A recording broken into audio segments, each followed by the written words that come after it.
Proverbs chapter 30.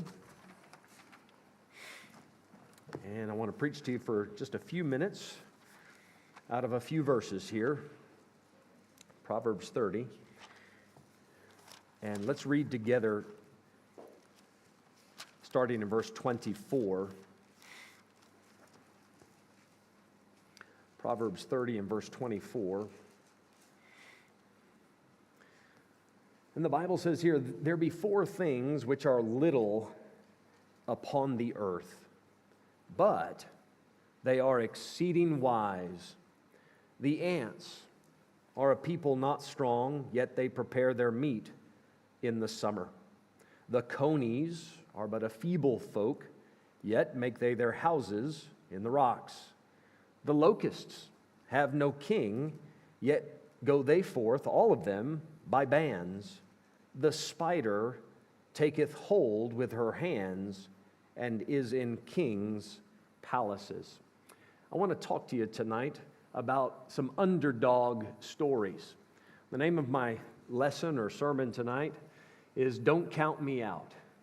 Don't count me out. And the Bible is filled with stories like this of the underdog, the people you would not expect to make it, to succeed. You wouldn't expect perhaps God to use them in a certain situation, and yet these underdog stories keep working out in the Bible. David is a classic underdog story when he's up against Goliath. Goliath is laughing at him. Saul didn't think he could do it, but of course, David pulls through.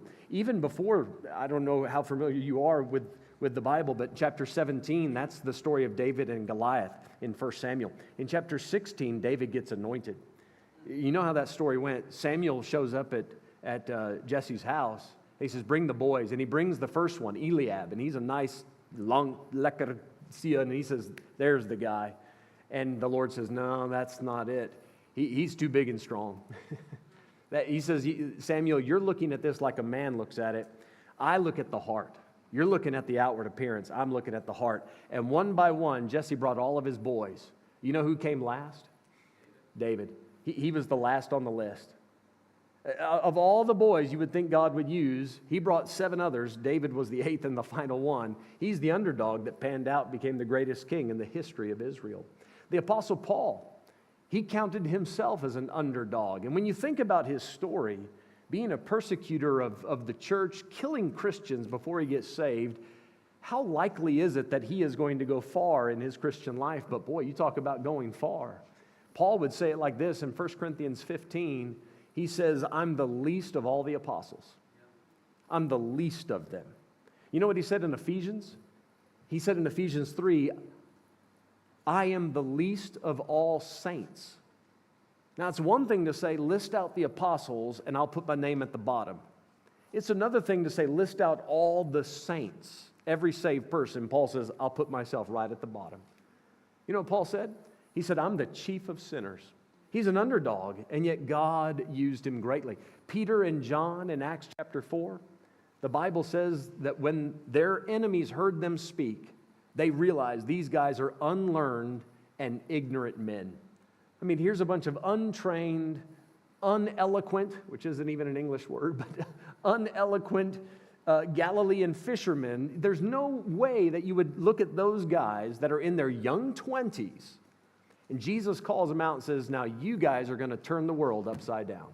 And yet it's these underdog stories. Amos, when you go into his story in the Old Testament, I love this interaction in Amos chapter 7.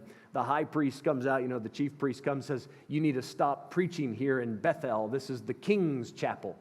Bethel means the house of God. But the government had claimed it. So no, this is the king's chapel. And Amos said, listen here, man, I didn't want to preach to begin with. He said, I know that I don't have accredited degrees, and I know I'm not qualified. I was just a shepherd following the flock. I was just gathering fruit out in the field, and God came along and said, go preach. So I did. But God used him, and now we have a book in the Bible named Amos. The Bible is filled with underdog stories, people that are hopeless and helpless and weak and poor and nobody. And yet those are the ones that God will often use. You don't need to turn to it. I just want you to listen to a few verses. Please listen closely. Paul would write, For ye see your calling, brethren, how that not many wise men after the flesh, not many mighty, not many noble are called. But God hath chosen the foolish things of the world to confound the wise. And God hath chosen the weak things of the world to confound the things which are mighty, and base things of the world, and things which are despised. Despised means thought little of. Things that are despised hath God chosen, yea, and things which are not, to bring to naught things that are, that no flesh should glory in His presence. I want you to consider tonight, perhaps you consider yourself a nobody. What do I have to offer? I'm just so little in the grand scheme of things, and that might be true. But here's your attitude: don't count me out. Don't count me out. Because even though just looking at me, you may think, well, what is this guy going to accomplish? If you will employ what God has put into your life, if you will do something with what God has provided you, you'll be shocked how far you can make it and just how much God can do. In Proverbs chapter 30 and verse number 24, it starts off by saying there are four things which are little upon the earth. Now, these little critters, I don't know a better word to put on that. Do you know the word critters? You know that English? That's a great word, critters. These little critters, they are not going to use their limitations as an excuse for not getting the job done. And I hope tonight that you walk away also deciding, I'm not going to use my limitations as an excuse to not try. Granted, I might be little, but little is much when God is in it. And that's what we see in the next part of this verse. But it says they are exceeding wise. Now, the ants, the conies, the locust and the spider, did they go to school? Did they get a degree? Were they trained at a trade school? No. Where did they get their wisdom? They are not just wise, it says they are exceeding wise. Folks, can I tell you tonight that wisdom did not come by evolution? That wisdom didn't take millions and millions of years learning from their predecessors what not to do and natural adaptation, yada, yada, yada. That's not how. God fed wisdom into those little critters, and those little critters work and live and move and operate according to what God put in their life. And if you'll use what God has put in your life, then any weakness can be overcome, regardless of how little you think you are. In verse 25, we're just going to walk through these little critters and see what allowed them to not only survive, but thrive despite their limitations. So in verse 25, the first critter, the ants, are a people not strong, yet they prepare their meat in the summer. So my first point is this: they prepare. Here's their superpower. They prepare. They prepare. Now, it says the ants are not strong. They're not a strong people, using some metaphors here, but they're not a strong people. Well, you know, if you study ants, they are actually incredibly strong if you consider their body size. They're able to carry weight much greater than their own body weight. It's very impressive what they're able to do. But when you consider all the critters and creatures on God's earth, ants are not one of the stronger critters. Right? Ants are not going to pull an ox wagon. Ants are not going to allow some man to jump on its back and ride, unless you're Ant-Man. But other than that, you don't ride an ant like a horse. An ant is very limited into what it can contribute into the world by and large. So when the world looks at it, we would think there's little to no strength really involved. But nevertheless, they don't give up. What they do is they say, okay, we are not going to be able to go to Pick and Pay one day before winter and buy enough food and store it up. We can't go attack somebody else's farm and steal their food. We're going to have to make a plan. And we're going to have to work for months and months and months. It's going to take us time because we're limited in what we can carry. And it's going to take us time to get enough food stored away so that we can make it through the winter. Now, I want you to think about something. How did the ants learn that they needed to prepare before time? Think about that. If it's evolution, the ants would have died out a long time ago. Because how do they know what's going to happen in 5 months, 6 months? They wouldn't know that. Ants don't know that. They can't look on a weather app. They can't pull up that kind of information. They don't have those almanacs so you can look and see how the moons, they don't know that stuff. You know how they know it's time to get to work? God put something in them, and science will say they just have instinct. Well, yeah, that's because God put something in there and says, hey, buddy, if you don't start making preparations now, you're not going to survive later. Now, this is something that God teaches us. You can read this in the Bible, but I think you would also learn this from life. So you can learn it either way. There are going to be some winter seasons in your life. There's going to be some times when you're not going to be able to get the work done. Just like the ants, they can't work year-round. There's a time where they got to hide out in their little crevices in the earth. There's going to be some times in your life where sicknesses overtake you and you can't work. There's going to be some economic fallouts. This is South Africa. That's like a Tuesday here. There's going to be Donald Trump's instituting tariffs all over the world and creating ripples in the stock market. There's going to be old age that will eventually catch up. And retirement is eventually going to be a reality. And if you don't start preparing now, those winter seasons of life are going to come upon you unawares, and you're not going to be ready. Learn something from the ant. They're exceeding wise because it says they prepare their meat in the summer. Now, listen, these are things we know just living life. We know that there's going to be some down times. And if we don't prepare now, we're not going to be ready later.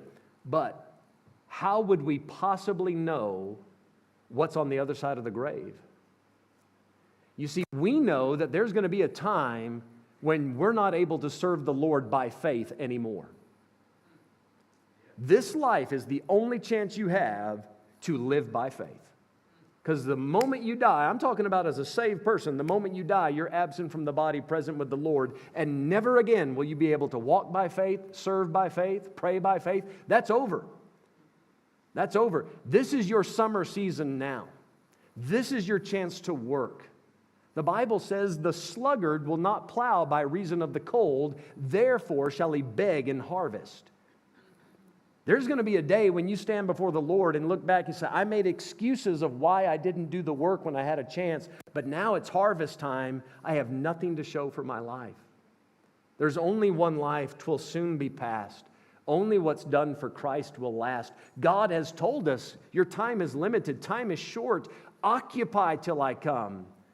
Lay up treasures on the other side. There is more to your existence than just this mortal life. God has fed that information to us. Now we have to do something about it. You know, the common phrase in South Africa is boer maak 'n plan. And you know that other people other than boere can maak 'n plan, but boere maak 'n plan. Now, that's great. Die boere kan 'n plan maak. But really, the plan doesn't do much if you don't execute the plan. What good is it for me to tell you that there is a judgment seat of Christ? What good is it for you to have that knowledge if you don't go do something about it? The ants know winter's coming, then they execute the plan. And they put what little strength they have to work. A preacher once said it like this: the best way to prepare for tomorrow is to do what you ought to do today. The best way to prepare, that's the word, verse 25. The best way to prepare for tomorrow is to do what you ought to do today. You got to get busy doing. And that way, 6 months, 6 years, 60 years, 600 years, you're not begging in harvest. You have prepared. Secondly, in verse 26, let's talk about the conies. The coney, there's different names for that. You have these here in South Africa.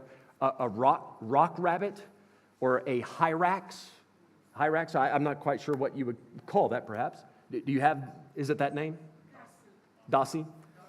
Dasi. So that's different than just a rabbit, right? Okay, so this is a rabbit, but it's a slightly different. It's not it's not Bugs Bunny, okay? It doesn't have big floppy ears and a fluffy tail. A rock rabbit it kind of almost looks like a groundhog.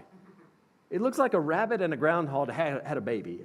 It's got some big, ugly teeth in the front. It's got two little ears, not big, and then hardly any tail. It's a weird-looking creature, actually. And as it says here, they are but a feeble folk. They're very frail, very delicate. They're not going to be taking on any cheetahs or lions anytime soon. Here's what they do. Here's the wisdom that God gave them. Number 2, protect. Prepare and then protect. They know they need protection. These conies recognize their limits. They know their weaknesses. And we would do well also to recognize our weaknesses and our limits.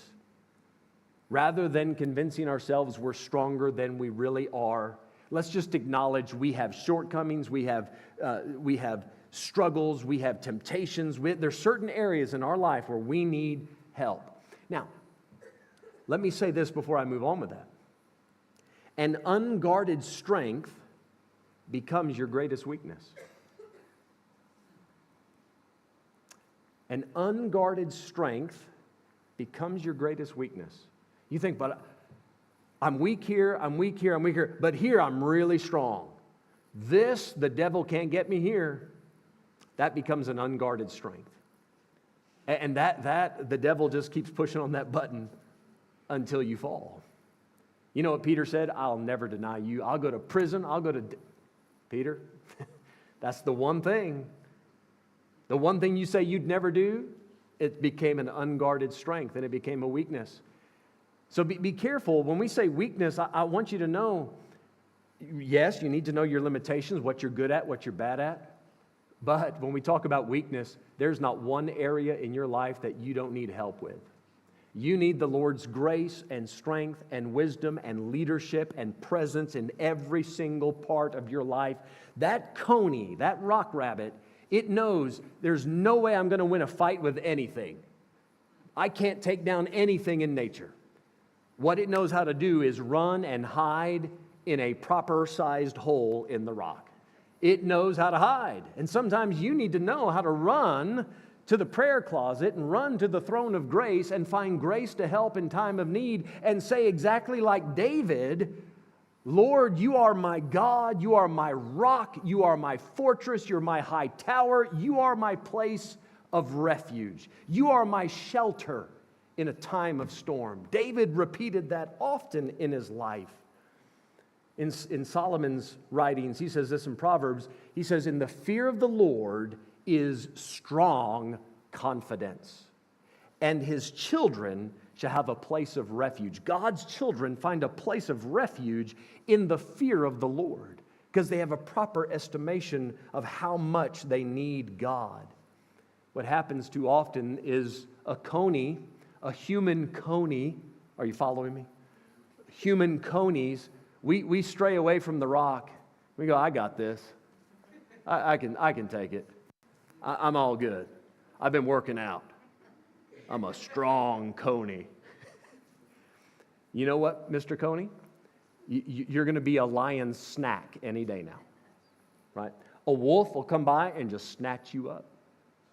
A wolf in sheep's clothing, right? Because you're looking around going, it's just a bunch of sheep. I can handle that. Sheep are gentle. Yeah, but there's a wolf among them. And there's a lion walking about seeking whom he may devour. He's looking for a nice, juicy coney. He's looking for the one that strays from the rock, the one hiding in the rock the lion can't get to. This is the coney that thinks he can handle it. Think about this now. Straying away from the place of refuge. What did the prodigal son say when he came home? He said, Father, I've sinned against heaven and against thee. I want to say that prodigal son, he forsook 2 houses, God's house and his father's house. Can I say it like this? His father's house and his father's house. I want to recommend this. Make a place of refuge in the house of God. Make a nest, it says in the book of Psalms. Make a nest there at the altars of the Lord, the altar of the Lord. Do you see in verse 26? Yet make they their houses in the rocks. They make it. They don't just find it, They don't go in there and it's fully furnished. They make it. It took a little work to make that home, to find that home and to then make it home. Make the house of God a home, a refuge from the troubles of the world. But then make your house, your family, make sure that's a place of refuge as well. That's a place where you should find protection and comfort and consolation and encouragement and strength, and learn to provide that for each other. That should be a safe place. The conies make their houses in the rocks. Thirdly, in verse 27, the locust, it says, have no king, yet go they forth all of them by bands. What is the superpower of the locust? They know how to unite. They know how to draw on the strength of all the other locusts around them. They know that not one locust can do the job. All of us have to work, and we have to work together. And if we work together, we can get it done. Now, it specifically tells us locusts have no king, and this is true. I mean, nature bears this out. Unlike what you would find with ants, where they have a queen, or like with bees, they have a queen, and everything kind of revolves around that queen, the locusts don't have that. Every one of these locusts instinctively, and this we would say God has fed this information into them, they know there's a job to get done, and every one of those locusts pulls their weight, does their job. They find their strength in numbers. They depend on the group, the united effort of the group. You might look and say, well, I don't have much to offer. Okay, fair enough. Maybe not as far as the world would see it or someone else might see it. But if you offer your little and he offers his little and a little and a little, you put all this littles together, it actually turns into a lot. But if it's just one guy here and one lady there, and if it's just a little and a little, well, then if not everybody's going to pull their weight, then right, we're probably going to fail. Now, we are different from the locust, obviously. We do not live in a world without leadership, right? Locusts have no king. That is so opposite for us. Every part of our life, there is an authority structure. At work, in the government, in the church, at school, at your home, everywhere there's authority and there's, let's say, a king, someone in charge. So that's different. There's somebody going to be telling us what to do, what's expected. So that's different. But I'll tell you another difference. The locust, they instinctively work together and get things done. We don't. We're different from the locust because we can know that we have responsibilities and we'll procrastinate. And we'll put it off and we'll expect somebody else to do it. And we'll make excuses why we didn't do it. And we're so different than the locusts. The locusts don't need anybody to set a reminder for them. But we need constant reminders to get things done. Moms, I want to use you as an illustration if I can for a moment. Just help me. I know not all of you would be able to think this completely through. My grandmother was the oldest of 16 children. 12 girls, 4 boys in a 3-bedroom house. This is back in the day, when people were tough. So I can, just from grandma's stories, I remember hearing things like this. So let me paint a hypothetical. Mom, you have 8 kids. Imagine waking up in a house with 8 kids closely aged together. Imagine waking up in the morning and all the kids quietly get out of bed, greet each other pleasantly, start helping each other make their beds. They come down quietly. They start preparing breakfast. While some are preparing breakfast, some are outside doing the chores. And then when breakfast is ready, they call the people out from outside. They come in, they all sit down, they quietly pray together. They begin to eat, they talk, they're pleasant, they're getting along. When they're done, they all take their dishes to the sink, and some start getting the dishes cleaned up and put away. And then some of the older kids are helping the younger kids get ready for school and get dressed, and everybody's chummy and getting along perfect. They walk to school together, they get to school, they study hard, they listen well, they obey the teacher, they come home. They take the school clothes off, put play clothes on. They go outside, get some of that energy out. They all play together. No fussing, no fighting. They come in, they help mom get the dinner table set. They talk to dad. They sing while he plays the guitar or something. They have dinner together. They help mom with dishes. Then they all around and they pray and they talk and they sing a little bit more. And then they say, you know what, Mom, Dad, it's been a wonderful day. It's time to go to bed. So we're going to go get ready for bed now. And then they go and they get changed, and then the older kids help the younger kids get ready, and they set out the clothes for the next day and get the rooms all set and the night lights turned on and everybody's teeth are brushed and, okay, we're ready for bed. Okay, Mom, Dad, let's pray together. They pray together. Good night, Mom, Dad. And then they get into bed, tuck themselves in. I can see your face like that. So that is not reality. That is not even, you don't even have fairy tales like that. Right? Dr. Seuss wouldn't even write that story. That is so far gone. That's the locust. That is so different than how we do it. Wouldn't it be nice if God's family worked like that? If we came to church and instead of biting and devouring one another, we just looked for a way to help each other.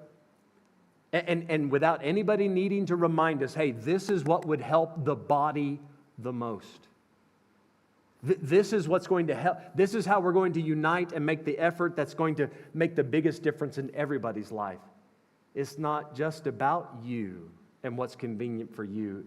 It's about the entire group and what would be best for everybody. Right? It says in verse 27, yet go they forth, all of them by bands. Listen to what Paul said. That word bands, listen to what Paul said. He told the Colossians, the problem you have is you're not holding the head, which is Jesus, from which all the body by joints and bands, having nourishment ministered and knit together, increaseth with the increase of God. God has put the body of Christ together and He's banded us together, knit us together. And the only way we're going to go forth is if we all work together. And then lastly, verse 28, the spider taketh hold with her hands and is in kings' palaces. Now, if you're like me, the first several times you read that, you probably changed one of those words in your mind.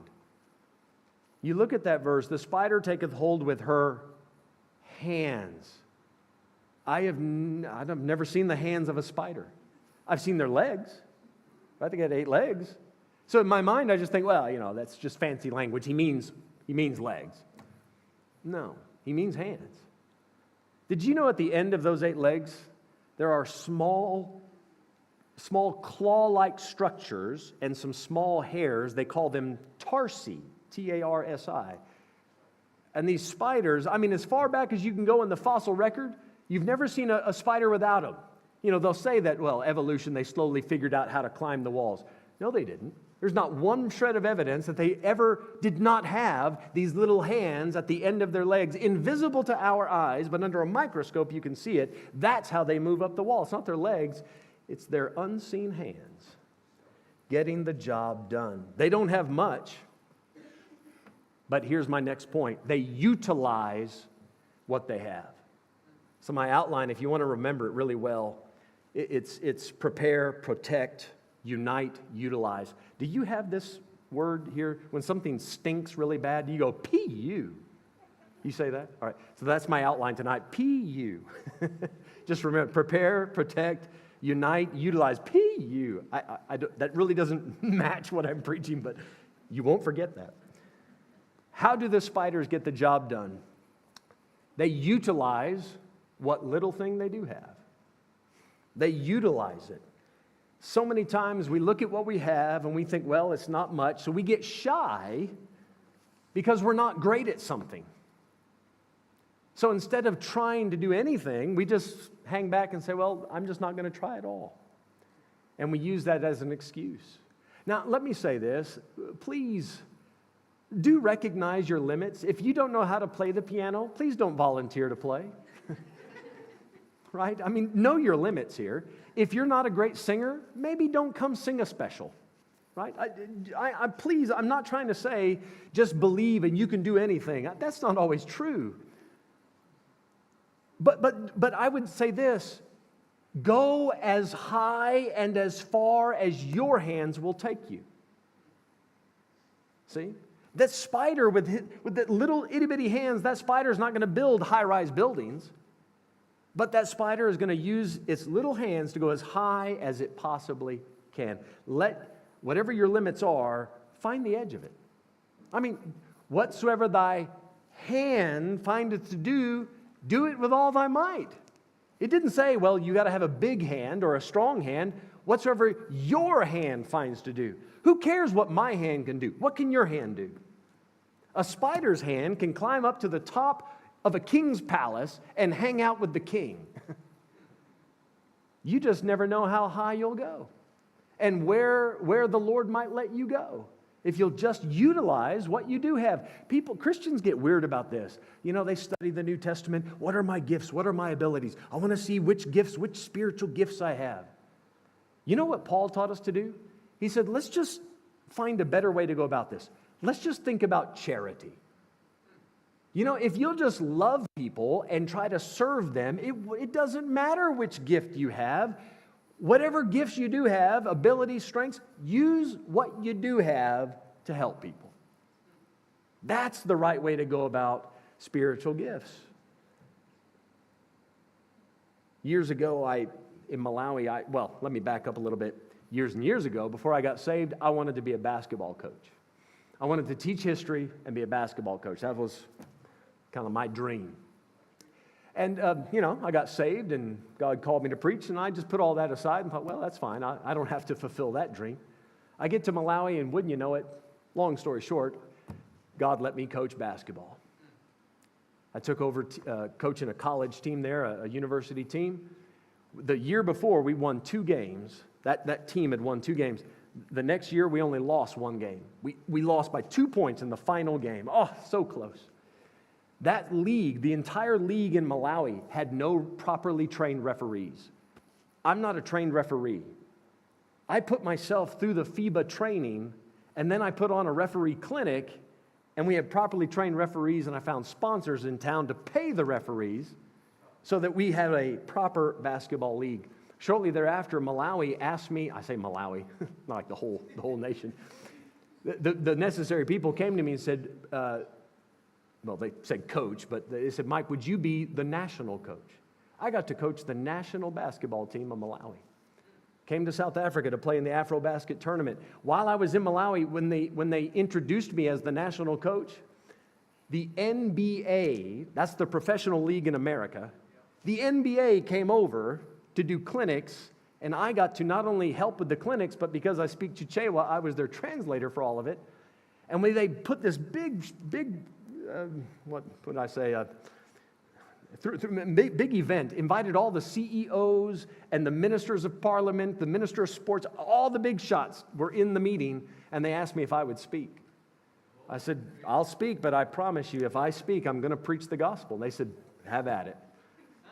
So I got up and I said, thank you for letting me be the coach. The reason I'm in Malawi is not basketball, it's Jesus Christ. And I told them, I said, don't give our team 1 tambala, which is 1 cent. Don't give us 1 tambala until we get our act together. And boy, the minister wasn't happy about that because he was trying to raise money there. I said, first, let us earn your money. I think that's a Christian principle, right?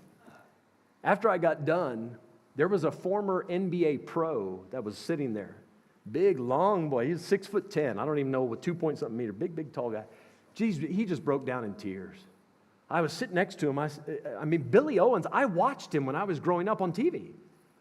I mean, he was a big star. And I was sitting next to him, and he leaned over. He said, preacher, I used to be a Christian, but it's been so long since I've served the Lord. And tears just come out. I said, man, this is amazing what God's letting me do. The vice president of national affairs for the NBA got up to speak after me. And he said, great, I have to follow the preacher.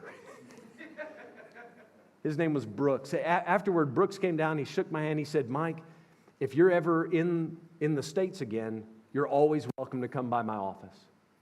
We'd love to show you around. Just a year later, I was in New York, downtown New York. I got to go to the high-rise building of the NBA headquarters, to the top floor, the vice president's office, and he gave me a private tour around all the rare collectible things. Guys, do you realize the NBA last year brought in $11.3 billion in 1 year? This is a major operation. I got back to South Africa. I began coaching at the university here. I coached the pro team here in the Northwest for a few weeks even. All the games were on Sunday, so I couldn't finish up with that. But I was at a tournament in Joburg. The president of international affairs for the NBA lives in Johannesburg. He's 7 feet tall. He's a big old guy. And he came and found me. He said, "Are you Coach Mike?" I said, "I am." He said, "I'm the president." So I said, "My goodness, I got to give the gospel to him." Now, I'm going to tell you something I've never said out loud. I really don't think I was qualified to do any of that. I mean, I was that underdog. I was that David swinging at this big old Goliath up there. I've never been properly trained to coach basketball. I'm not a referee. What am I doing in the top floor of the NBA? Who am I? Of all the national coaches that have ever coached, I'm the least qualified, and I mean that. But you know what I did? I had a chance. And I took the little bit of basketball knowledge I have, and I used it, I utilized it, and I found myself in, can I say the King's Palace?